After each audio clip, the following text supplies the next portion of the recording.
అమ్మ యోహాను సువార్త ఎక్కడ ఉంది తెలుసా? అమ్మ యోహాను సువార్త ఎక్కడ ఉంటుంది తెలుసా? ఎక్కడ ఉంటుంది? ప్రకటన గ్రంథం దాటిన తర్వాత ఉండదు అమ్మా. అమ్మా ఎక్కడ ఉంటుంది? ఎస్, చదవండి అమ్మా. చదవాలి. యేసు ఇట్లా నేను ఒకడు నీటి మూలముగాను ఆత్మ మూలముగాను జన్మించితేనే గాని దేవుని రాజ్యములో ప్రవేశింపలేడని నీతో నిశ్చయముగా చెప్పుచున్నానని చెప్పాను. యేసు ప్రభు వారు ఈ మాట ఎవరికి చెప్తున్నారో తెలుసా? యేసు ప్రభు వారు ఎవరికి చెప్తున్నారు ఈ మాట? చెప్పాలి. ఎవరు చెప్తున్నారు ఈ మాట? ఎవరితో మాట్లాడుతున్నారు చెప్పాలి. ఎవరైనా? నికోదేము ఎవరైనా? యూదుల అధికారం ఒకడైనా? ధర్మశాస్త్రములో పండితుడు, ధర్మశాస్త్రం ఎరిగినవాడు, ధర్మశాస్త్రాన్ని ఉపదేశించేవాడు, దేవుని వాక్యం క్షుణ్ణంగా తెలిసినవాడు. దేవుని వాక్యము క్షుణ్ణంగా తెలిసిన ఈ నికోదేముతోటి దేవుని యొక్క ధర్మశాస్త్రాన్ని క్షుణ్ణముగా ఎరిగిన ఈ నికోదేముతోటి యేసు ప్రభువారు ఏం చెప్తున్నారంటే, నువ్వు ఆత్మ మూలముగాను నీటి మూలముగాను జన్మించకపోతే నువ్వు దేవుని రాజ్యములో ప్రవేశించలేవు అని చెప్పారు ఆయన. ఒక వ్యక్తి దేవుని రాజ్యానికి వెళ్ళాలంటే అతడు మొట్టమొదటిగా ఏం చేయాలంటే ఆత్మ మూలముగా జన్మించాలి, నీటి మూలంగా జన్మించాలి. 2 జన్మలు ఉన్నాయి. 2 జన్మలు. ఈ 2 జన్మల్లో ఒకటి ఆత్మ మూలముగా జన్మించాలి, నీటి మూలంగా జన్మించాలి. ఆత్మ మూలముగా జన్మించడం అంటే ఏంటి? ఆత్మ మూలముగా జన్మించడం అంటే ఏంటి? మారు మనసు పొందడం. ఆత్మ మూలముగా జన్మించడం అంటే మారు మనసు పొందడము. ఆత్మ మూలముగా జన్మించడం అంటే అంతరంగములో ప్రభువు కోసము తీర్మానం చేసుకోవడం, అంతరంగములో మార్పును కలిగి ఉండడం. ఆత్మ మూలముగా ప్రభువు కోసము జన్మించడము, ఆత్మ మూలముగా జన్మించడం, మారు మనసు అనుభవంలోకి రావడం. ఈ సమయంలో మిమ్మల్ని అందరినీ ఒక ప్రశ్న వేస్తున్నాను నేను. మీకుందా మారు మనసు అనుభవం? మీకుందా?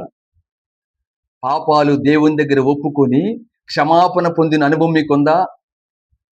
మీరు గుడికి వెళ్తున్నారా, ఎంతకాలం నుంచి వెళ్తారో అని అడగట్లేదు నేను. మీకు మారు మనసు అనుభవం ఉందా? మీరు ఆత్మ మూలముగా జన్మించారా? ఒక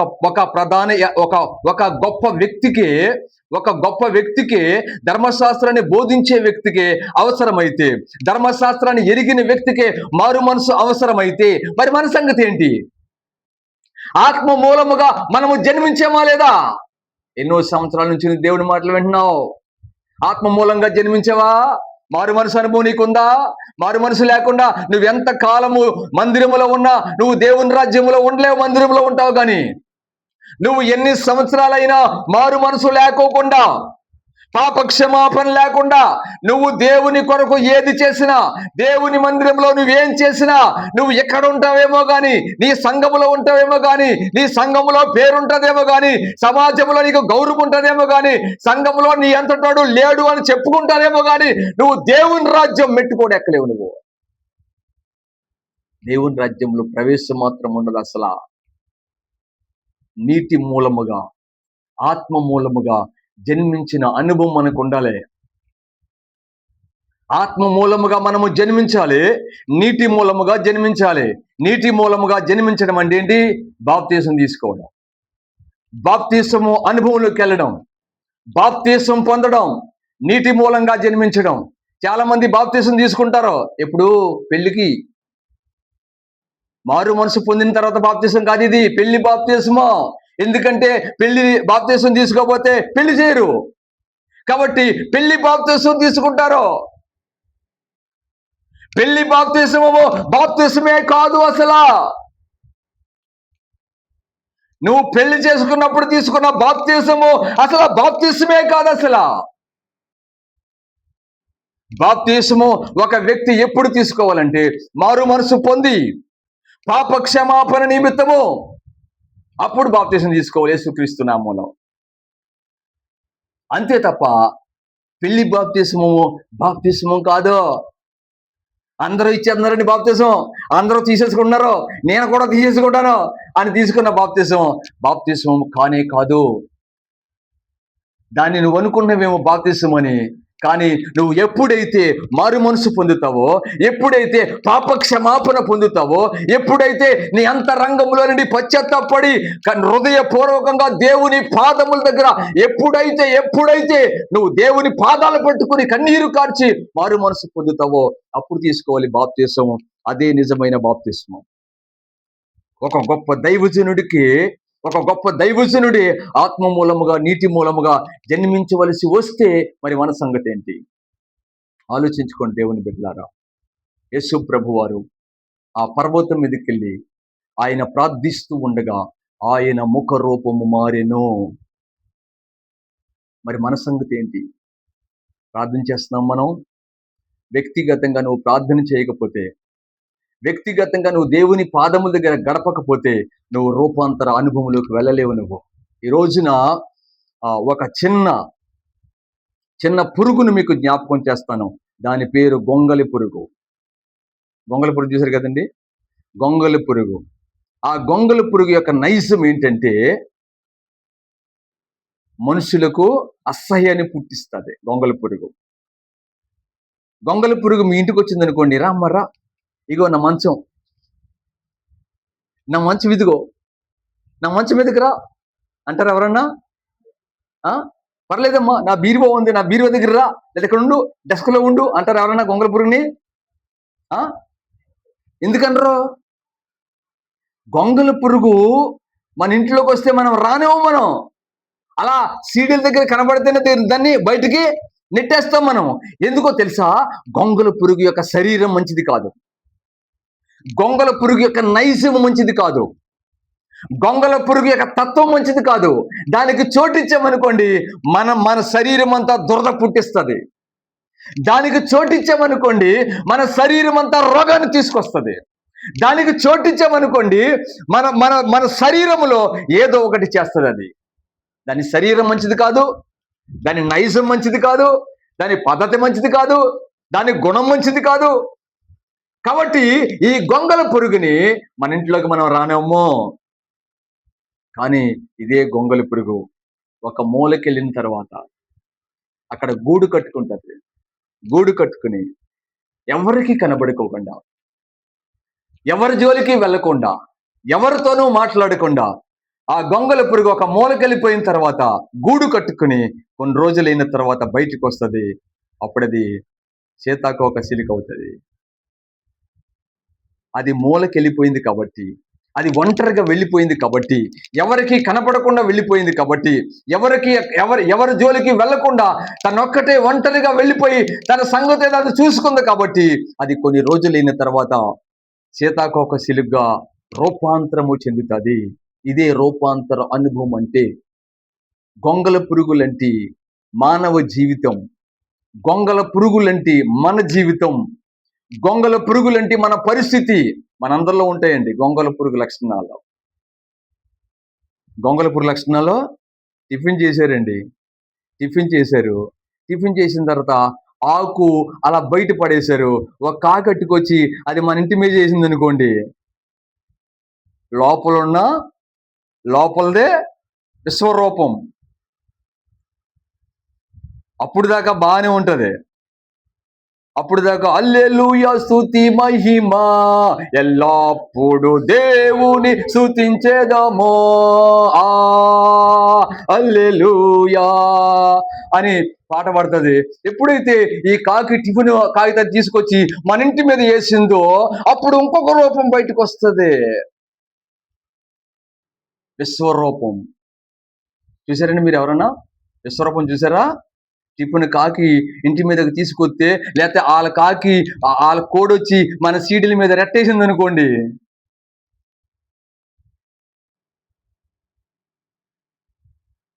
వాళ్ళ కోడి రెట్టయితే వాళ్ళేం చేస్తారు? అప్పుడు వస్తుంది లోపల నుంచి విశ్వరూపం. హల్లెలూయా స్తుతి మహిమ పక్కకి వెళ్ళిపోతుంది. అప్పటి నుంచి లోపల నుంచి ఇంకొక రాగం బయటకు వస్తుంది. ఇది గొంగల పురుగు నైజం. నవ్వడం కాదు, ఎలాంటి వాళ్ళు ఎవ్వరూ పరలోకం వెళ్తారు. ఇలాంటి వాళ్ళు ఎవరు కూడా దేవుని రాజ్యాన్ని చేరుకోలేరు. ఇలాంటి వాళ్ళు ఎవరు. కాకి మీ ఇంటి మీద కాకిని తెచ్చింది. ఆ ఇంటి వాళ్ళు ఏం చేస్తారు? కాకి తెచ్చిందా ఏలేసారా? దానికి రద్దంతమేనా? దానికి దెబ్బలాట్లేనా? దానికిని అలాంటి వాళ్ళు ఉన్నారండి ఈ సమాజంలోనూ. ఉన్నారా? ఎంత దరిద్రమైన వాళ్ళు ఉన్నారంటే కయ్యానికి కాలు దూగుతూ ఉంటారంట. కొంతమందికి దెబ్బలాటలాడకపోతే అన్నం అరగదు. ఎవడొకరితో తగు పెట్టుకోకపోతే అన్నం అరగదు వాళ్ళకి. ఎవడొకరితో దెబ్బలాడకపోతే తినదరగదు వాళ్ళకి. ఎంత సిగ్గండి, ఎంత దరిద్రమైన విషయాలు ఇవి అసలు. గొంగల పురుగులంటి స్వభావం.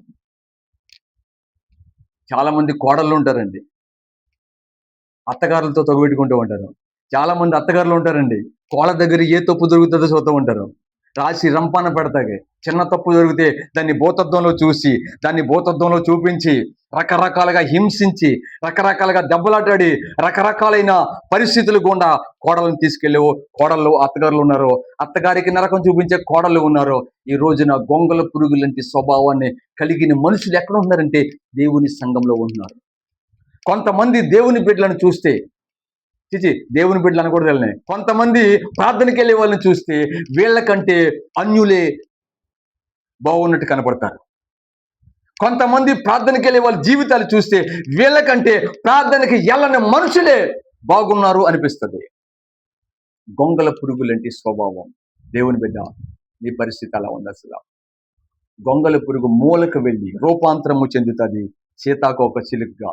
నువ్వు కూడా దేవుని పాదముల దగ్గరికి వెళ్తే, నువ్వు కూడా దేవుని పాదముల దగ్గరికి వస్తే, నువ్వు కూడా అన్నింటినీ వదిలేసుకుని యేసు ప్రభు పాదముల దగ్గర కూర్చుంటే రూపాంతర అనుభవం చెందుతావు. నువ్వు నీకు రూపాంతర అనుభవం వస్తుంది. యాకోబు అదే చేశాడు. యబ్బోకు రేవులో యాకోబు చేసింది అదే.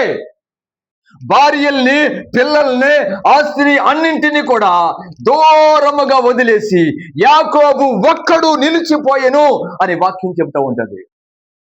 యబ్బోకు రేవులో యాకోబు ఒక్కడే నిలిచి ఆ రాత్రంతా దేవునితో పోరాటం చేస్తా ఉన్నాడు. ఆ రాత్రంతా దేవునితో పెనుగులాడుతూ ఉన్నాడు. ఆ రాత్రంతా దేవునితో పోరాటం చేస్తా ఉన్నాడు. నువ్వు ఆశీర్వదించాలి ప్రభువా, నువ్వు దీవించాలి ప్రభు అని చెప్పి ప్రార్థన చేస్తా ఉన్నాడు. రాత్రంతా ప్రార్థన చేశాడు. రాత్రంతా పెనుగులాడాడు. చదువుకుంటాం మనం అంతే. మనం ఎంత దరిద్రులం అంటే మనం చదువుకుంటాము కానీ దాన్ని ఆచరించం. మనము ఈ చెవితో వేసి ఈ చెవితో వదిలేసే రకం అంటే మనం దేవుని వాక్యం వింటాం తప్ప ఆ వాక్యానికి మనం లోబడం. ఆ వాక్యము మన చెవుల దాకా వస్తుంది కానీ మన అంతరంగంలోకి రాదు. చెవుల దాకా వస్తుంది, లోపలికి మాత్రం రాదు అసలు వాక్యం. ఈ రోజున దేవుని వాక్యం వింటున్న మన పరిస్థితి ఏంటి? యాకోబు ఒక్కడు నిలిచిపోయాడు. రాత్రంతా పెనుగులాడాడు, పోరాటం చేశాడు. అతనికి దక్కిన ఆశీర్వాదం ఏంటంటే తెల్లవారేటప్పటికి దేవుడు అతన్ని ఆశీర్వదించి, నువ్వు యాకోబువే గాని ఈ రోజు నుంచి నువ్వు ఇశ్రాయేలు అని చెప్పి దేవుడు యాకోబును ఆశీర్వదించాడు. రాత్రి వరకు యాకోబు దేవుని సన్నిధిలోకి వెళ్ళిన తర్వాత అతని జీవితము ఇశ్రాయేలుగా రూపాంతరము చెందింది, దీవించబడింది. దేవుని బిడ్డలారా, ఉందా నీకు ఈ అనుభవం? ఈ అనుభవం నీకుందా? ఆలోచించు దేవుని బిడ్డ. గొంగలి పురుగు ఒక మూలకు వెళ్ళిపోయి ఎవరి జోలికి వెళ్లకుండా ఒక మూలకెళ్ళి గూడు కట్టుకుంటే అది సీతాకోక చిలకై బయటకు వస్తుంది. మరి నీ సంగతి ఏంటి? ఇలా దేవుని సన్నిధికి వెళ్ళి ఒంటరిగా ప్రార్థించే అనుభవం నీకుందా? ఇలా దేవుని సన్నిధికి వెళ్ళి ఒంటరిగా అంగలార్చే అనుభవం నీకుందా? ఇలా దేవుని సన్నిధానానికి వెళ్ళి రోధించే అనుభవం నీకుందా? నీ అనుభవం ఏంటి ఈ రాత్రి?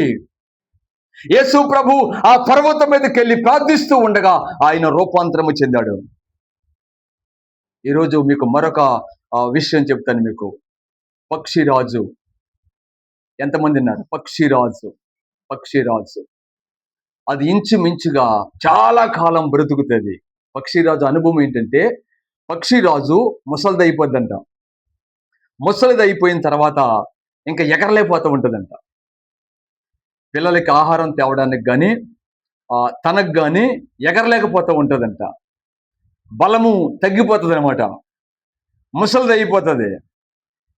అయితే ఆ పక్షి రాజు ఏం చేస్తా తెలుసా, దూరముగా వెళ్ళిపోయి కొండ దగ్గరికి వెళ్ళిపోయి ఒక బండను చూసుకుంటుందంట. పెద్ద బండను చూసుకుని తన ముక్కుని, తన శరీరాన్ని ఆ బండకేసి అలా రాసేసుకుంటుందంట. బండకేసి తన శరీరాన్ని అలా రాసుకుంటా ఉంటే తన శరీరంలో ఉన్న ఈకలన్నీ రాలిపోతాయంట. తన ముక్కుని అలా బండకేసి అలా రాసేసుకుంటే ముక్కు ఊడిపోయి రక్తం వచ్చేసి తన శరీర ఆకారం మారిపోయి వెంట్రుకలన్నీ ఊడిపోయి బోడిదలాగా తయారైపోయి ముక్కు లేకుండా శరీరం అంతా రక్తము కారుతూ ఉంటది. శరీరం అంతా రక్తసిక్తం అయిపోతుంది. చూసిన వాళ్ళు అది పక్షిరాజు అని ఆనవాళ్ళు కట్టలేనంతగా తనను తాను గాయపరుచుకుంటాడు. అక్కడ కొన్ని రోజులైన తర్వాత దాని శరీరములో నుంచి కొత్త ఈకలు మొలిసిపోతాయి, కొత్త ముక్కు వస్తుంది. తరువాత వచ్చిన ఫలితం ఏంటంటే అది మరలా నూతన శక్తిని, నూతన యవ్వనాన్ని పొందుకుంటుంది. నూతన యవ్వనము. ముసలదైపోయిన పక్షిరాజు ఎగరలేకపోతూ ఉంటే, ఆహారాన్ని సంపాదించుకోలేకపోతూ ఉంటే అది బండ సందుల్లోకి వెళ్ళి తనను గాయం చేసుకుని ఎవరికి కనబడకుండా ఎక్కడికో వెళ్ళిపోయి మా ముక్కును బండకేసి రాసేసుకుని అది ఒంటరిగా అందరినీ వదిలేసి ఒంటరిగా ఆ బండ సందుల్లో ఉన్నప్పుడు, ఆ బండ దగ్గర ఉన్నప్పుడు అది నూతన బలాన్ని పొందుకుంటుంది. కొత్త ఈకలు మొలుస్తాయి, కొత్త ముక్కు వస్తుంది. అది మరలా తిరిగి తన యవ్వనాన్ని పొందుకుంటుంది. దేవుని బిడ్డలారా, ఏ వ్యక్తి జీవితంలో ఈ అనుభవాలు ఉంటాయో ఆ వ్యక్తి నూతన బలాన్ని పొందుకుంటాడు. పక్షిరాజులాగా ఎవరికి కనబడకుండా దూరంగా వెళ్ళిపోయి దేవుని పాదముల దగ్గర మనము గడపగలిగితే పక్షిరాజులాగా మనము కూడా నూతన బలాన్ని పొందుకుంటాం, నూతన ఆరోగ్యాన్ని పొందుకుంటాం, నూతన అభిషేకాన్ని పొందుకుంటాం, నూతన శక్తిని పొందుకుంటాం మనము. కాబట్టి దేవుని బిడ్డలారా, యేసు కొండ మీదకి వెళ్ళి రూపాంతరము చెందాడు. ప్రార్థన చేస్తే మన జీవితంలో రూపాంతర అనుభవాన్ని పొందుతాం. మనం ప్రార్థన చేస్తే మనం రూపాంతరము చెందుతాం. మనము పక్షిరాజులాగా మనము నూతన శక్తిని పొందుకుంటాం. మనము ఎవరైతే వ్యక్తిగతంగా దేవుని పాదముల దగ్గర గడుపుతారో వాళ్ళందరి జీవితంలో ఈ అనుభవం వస్తుంది. దేవుడి మాటలు మన కొరకు దీవించిన గాక. ప్రార్థన చేద్దాం, తల్ల వంచండి. ప్రార్థన చేద్దాం.